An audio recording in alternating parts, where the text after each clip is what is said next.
வணக்கம் நேயர்களே, கடவுள் அருள் டிவி நேயர்களுக்கு லக்ஷ்மண அன்பு வணக்கங்கள். இப்போ நம்ம பார்க்க போகிறது வார ராசி பலன் 21 1 தேதி வரை எப்படி இருக்க போதுன்னு பார்க்கணும். ஸோ எப்போதுமே சொல்கிறதாங்க லக்னத்தை பாருங்கள். ராசிக்கு பார்ப்பதை விட லக்னத்தை பார்க்க ரொம்ப பர்ஃபெக்டாக இருக்கும். உதாரணமாக ஒரு மகர லக்னம் விருச்சிக ராசினா நீங்கள் விருச்சிக ராசிக்கான பலன்களை பார்க்கறதோட மகர ராசிக்கான பலன்களை பார்க்க ரொம்ப பர்ஃபெக்டாக இருக்கும். முதல்ல வர்றது பொது பலன்கள், அதுக்கப்புறம் தசாபுக்தி பலன்கள்.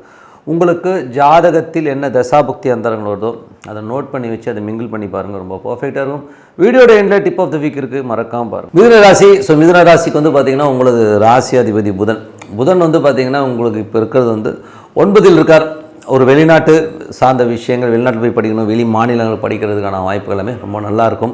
தந்தை சார்ந்த உறவுகளில் பார்த்திங்கன்னா கொஞ்சம் நமக்கு கன்ஃபியூஷன்ஸ் வர்றதுக்கான வாய்ப்புகள் நிறைய இருக்குது. 2ஆம் அதிபதி பார்த்திங்கன்னா உங்களுக்கு 11ல் இருக்கும்போது நல்ல லாபங்கள், நல்ல ஏற்றங்கள், நல்ல ஒரு வருமானங்கள் வருவதற்கான வாய்ப்புலாம் ரொம்ப நல்லாயிருக்கு. 3ஆம் அதிபதி 9ல் இருக்கும்போது சில பேர் அப்பா சார்ந்த விஷயங்கள், அப்பாவுடைய உயில் இல்லை ஒரு டாக்குமெண்டேஷன் சம்மந்தமான விஷயங்கள் நிறைய அலைச்சல்கள் இருக்கிறதுக்கான வாய்ப்புலாம் நிறைய இருக்குது. 4 மற்றும் 4ஆம் அதிபதியான புதன் 9ல் இருக்கும்போது தாய் தந்தை சம்மந்தமான விஷயம், சின்ன எமோஷன்ஸ் இருக்கும். ஸோ அதுவும் கால அடைவில் பார்த்தீங்கன்னா சரியாகிறதுக்கான வாய்ப்பு எல்லாமே ரொம்ப நல்லாயிருக்கு.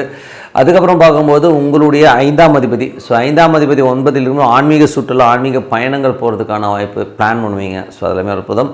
6ஆம் அதிபதியான செவ்வாய் 9ல் இருக்கும்போது கொஞ்சம் அப்பாவுக்கு உடல்நலம் சம்மந்தமான விஷயம் கொஞ்சம் கவனமாக இருக்கணும். வேலை செய்பவர்களுக்கு நிறைய பிரயாணங்கள் மேற்கொள்கிறதுக்கான வாய்ப்பு, வெளிநாடு வெளி மாநிலங்கள் பிரயாணம் பண்ணுறதுக்கான வாய்ப்பு எல்லாமே ரொம்ப நல்லாயிருக்கு. 7ஆம் அதிபதி பார்த்திங்கன்னா உங்களுக்கு ராசியிலே இருக்கும்போது திருமணம் கைகூடி வருவதற்கான வாய்ப்புகள், சுப நிகழ்ச்சி நடத்துவதற்கான வாய்ப்பு எல்லாமே ரொம்ப நல்லாயிருக்கும். பட் வக்கரமாக இருக்கிறனால இப்போ கொஞ்சம் டிலே ஆகும். பட் ஒரு மார்ச் 14ஆம் தேதிக்கு மேலே எல்லாம் கைகூடி வருவதற்கான வாய்ப்புலாம் ரொம்ப நல்லாயிருக்கு. 8 மற்றும் 9ஆம் அதிபதி 10ல் இருக்கும்போது அப்பா சார்ந்த உறவுகளால் கொஞ்சம் நமக்கு டென்ஷன் இருந்தாலும் வருமானத்திற்கு குறைவு இருக்காது. அதே நேரத்தில் 8ஆம் அதிபதி 10ல் இருக்கும்போது அகலக்கால் வைக்காமல் இருக்கணும். ஏதாச்சும் எக்ஸஸாக பணம் கிடைக்குது, ஆசை காட்டி மற்றவங்க ஏமாத்துறதுக்கான வாய்ப்புலாம் ரொம்ப ரொம்ப கவனமாக இருக்கணுங்க. அதுக்கப்புறம் உங்களுக்கு 11ஆம் அதிபதி, ஸோ 11ஆம் அதிபதி செவ்வாய் பார்த்திங்கன்னா உங்களுக்கு 9ல் இருக்கும்போது நல்ல லாபங்கள், பிரயாணங்களாக நல்ல லாபங்கள், அது மட்டும் இல்லாமல் நண்பர்களாக நல்ல லாபங்கள் வருவதற்கான எல்லாமே ரொம்ப நல்லா இருக்குங்க. ஸோ அப்பா சார்ந்த உறவுகள், அப்பா சார்ந்த விஷயங்கள் பெரிய லாபங்களை கண்டிப்பாக எதிர்பார்க்கலாங்க. ஸோ இதுவரை பார்த்து பொது பலன்கள். இப்போ பார்க்கும்போது தசாபக்தி பலன். மிதுன லக்னமாக இருந்து சூரியன் தசாபக்தி. சூரியன் 3ஆம் அதிபதி 9ல் இருக்கும்பொழுது நல்ல முன்னேற்றங்கள், உங்களுக்கு முயற்சிகள் ஒரு பெரிய வெற்றி கிடைக்கிறதுக்கான வாய்ப்பு எல்லாமே ரொம்ப நல்லாயிருக்கு. ஸோ அது மட்டும் இல்லாமல் நிறைய பிரயாணங்கள், வெளி மாநிலங்கள் வெளிநாடு பிரயாணங்கள் பண்ணுறதுனால நல்ல லாபங்கள் கிடைக்கிறதுக்கான வாய்ப்பும் ரொம்ப நல்லா இருக்குங்க. மிதுன லக்னமாக சந்திரன் தேசம், சந்திரன் பெருத்த லாபங்களை கொடுக்கறதுக்கான வாய்ப்புலாம் ரொம்ப நல்லா இருக்குது. குடும்பத்திற்கு தேவையான பணம் உங்கள் பாக்கெட்டை நிரப்பும். மிதுன லக்னமாக செவ்வாய் தசாபத்தியங்கள். செவ்வாய் 6-11ஆம் அதிபதி உங்களுக்கு 9ல் இருக்கும். வேலை விஷயங்களில் நிறைய லாபங்கள் கிடைச்சாலும் அலைச்சல்கள் ஜாஸ்தி இருக்கிறதுக்கான வாய்ப்பு இருக்குது. தந்தையோட உடல்நலம் சம்பந்தமான விஷயங்களை கொஞ்சம் கேர்ஃபுல்லாக இருந்துக்கணும். அதுக்கப்புறம் பார்க்கும்போது உங்களது மிதுன லக்னமாக இருந்து ராகு தேசாபத்தியங்கள். ராகு 9ல் இருக்கார். ஸோ ராகு 9ல் இருக்கும்போது பிரயாணங்களால் நல்ல லாபங்கள் கிடைக்கும். நிறைய கிரகங்கள் 9ல் இருக்கும்போது அப்பா சார்ந்த உறவுகளால் சின்ன கன்ஃபியூஷன்ஸ் வர்றதுக்கான வாய்ப்பு இருக்கலாம். கொஞ்சம் கேர்ஃபுல்லாக இருந்துக்கிறது ரொம்ப ரொம்ப நல்லது. மிதுன லக்னமாக இருந்து குரு தேசாபத்தியங்கள். குரு பார்த்திங்கன்னா 7-10ஆம் அதிபதியான குரு உங்களுக்கு பார்த்திங்கன்னா ராசியிலே இருக்கும்போது கொஞ்சம் பிடிவாதங்கள் அதிகமாக இருக்கும். கணவன் மனைவிக்குள்ள சின்ன ஈகோ கிளாஷஸ் வர்றதுக்கான வாய்ப்பு இருக்கலாம். கொஞ்சம் கவனமாக இருந்துக்கிறது ரொம்ப ரொம்ப நல்லது. மிதுன லக்னமாக சனி தேசாபத்தியங்கள். சனி பார்த்திங்கன்னா உங்களுக்கு 9-8ஆம் அதிபதியாக இருந்தால் ஒரு 10ல் இருக்கும்போது தொழில் ரீதியான விஷயங்களில் பேராசைப்படாமல் கொஞ்சம் பொறுமையாக இருந்தீங்கன்னா ரொம்ப நல்லாயிருக்கும். மிதுன லக்னமாக இருந்து உங்களுக்கு புதன் தேசாபத்தியம். புதன் பார்த்திங்கன்னா 9ல் இருக்கும்போது வீடு சார்ந்த விஷயங்கள், ஸோ ஒரு சொத்துக்காக கொஞ்சம் கடன் வாங்குறது, அம்மாவுக்கும் உங்களுக்கும் கொஞ்சம் டிஃப்ரென்ஸ் ஆஃப் ஒப்பீனியன், சண்டைகள் வருவதற்கான வாய்ப்புகள் ரொம்ப கவனமாக இருக்கணும். தாயோட உடல்நலம் சம்பந்தமான விஷயங்களும் கொஞ்சம் கவனமாக பார்த்துக்கிறது ரொம்ப ரொம்ப நல்லது. மிதுன லக்னமாக இருந்து கேது தேசாபத்தியம்.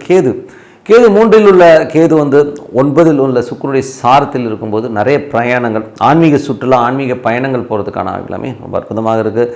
மிதுன லக்னமாக இருந்து சுக்கிர தேசாபத்தியம். சுக்கிரன் 5ஆம் அதிபதி 9ல் இருக்கும்போது ஆன்மீக சுற்றுலா, குலதெய்வ வழிபாடு, இந்த மாதிரி விஷயங்களும் உங்களுக்கு எண்ணம் தோன்றும். நீங்கள் போயிட்டு வரதுக்கும் முயற்சிப்பீங்க, சிறப்பாக போயிட்டு வாங்க.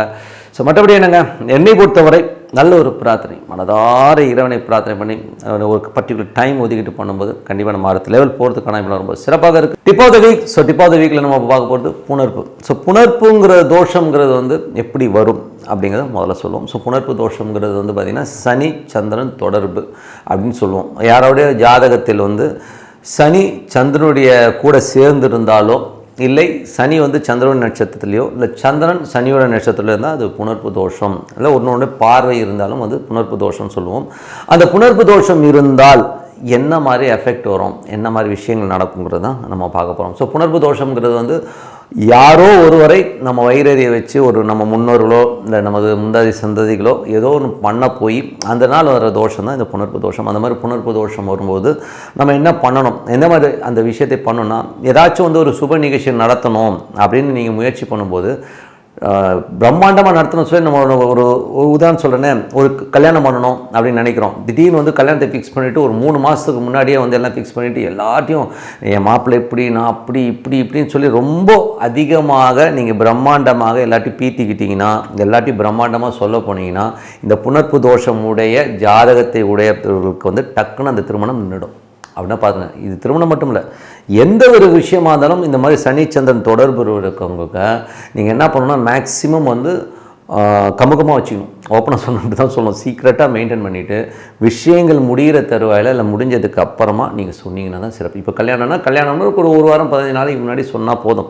நீங்கள் ஒரு 3 மாதத்துக்கு முன்னாடியே நான் அப்படி மாப்பிள்ளை இப்படி டாக்டர் டாட் போட்டுட்டிங்கன்னா ஒரு பர்டிகுலர் டைமில் வந்து டக்குன்னு பிரேக் ஆகி நின்றுடும். ஸோ அதனால் வந்து புணர்ப்பு தோஷங்கிறது வந்து ஜாதகத்தில் இருக்குன்னா மேக்ஸிமம் நீங்கள் வந்து எந்த சுப நிகழ்ச்சி, நான் வீடு கட்டுறேன், பெருசாக கட்டுறேன், நான் பிரம்மாண்டமாக கட்டுறேன் ஆய்வுன்னு நீங்கள் பீத்திக்கிட்டிங்கன்னா டப்புன்னு வந்து புணர்ப்பு தோஷம் இருக்குன்னா அது அப்படியே ஆஃப் ஆகி நின்று போயிடும். அதுக்கப்புறம் நீங்கள் உட்காந்துடணும், ஐயோ என்னங்க அது. ஸோ அந்த மாதிரி ஒரு தடங்களை ஏற்படுத்துகிறது தான் வந்து இந்த புணர்ப்பு தோஷம். இந்த மாதிரி தோஷம் இருக்கிறவங்களுக்கு என்ன பண்ணலாம், என்ன பரிகாரம். ஸோ பரிகாரம்னு சொல்ல போகும்போது எப்போல்லாம் இப்போ திங்கட்கிழமையில் சனி நட்சத்திரம் வர நாட்கள், சனி நட்சத்திரங்கிறது வந்து பார்த்திங்கன்னா என்ன மாதிரி நட்சத்திரங்கள் வரும், பூசம் வரும், அனுஷம் வரும், ஸோ உத்திரட்டாதி வரும். இந்த 3 நட்சத்திரங்கள் திங்கட்கிழமையில் வர அன்னைக்கு ஒரு ஈஸ்வரன் கோயிலில் நீங்கள் வந்து ஒரு தயிர் சாதம், ஓகேங்களா, ஒரு தயிர் சாதத்தை தொன்னையில் வச்சு மக்களுக்கு டிஸ்ட்ரிபியூட் பண்ணும்போது இந்த புணர்ப்பு தோஷங்கிறது வந்து கண்டிப்பாக வந்து ஃப்ரீயாகும். அதே மாதிரி சனிக்கிழமைகள் ஒன்று திங்கட்கிழமை பண்ணலாம், இல்லைன்னா சனிக்கிழமைகளில் சந்திரனுடைய நட்சத்திரங்கள் என்ன வரும், ரோகிணி வரும், அதுக்கப்புறம் அஸ்தம் வரும், அதுக்கப்புறம் திருவோணம் வரும். ஸோ இந்த 3 நட்சத்திரங்கள் வர நாளில், அதுவும் சனிக்கிழமைகள் இந்த நட்சத்திரம் வரும் நாளில் வந்து ஒரு தொன்னையில் வந்து தயிர் சாதம் வச்சு மக்களுக்கு டிஸ்ட்ரிபியூட் பண்ணும்போது கண்டிப்பாக இந்த தோஷத்துலேருந்து கண்டிப்பாக நிவர்த்தி கிடைக்கும். அது வந்து ஒரு ரிலீஃபை கண்டிப்பாக கொடுக்கும். ஒன்றும் இல்லை, ரொம்ப இது வந்து பெரிய கெடுதல்லாம் பண்ணாது, பீத்திக்காமல் இருக்கணும்.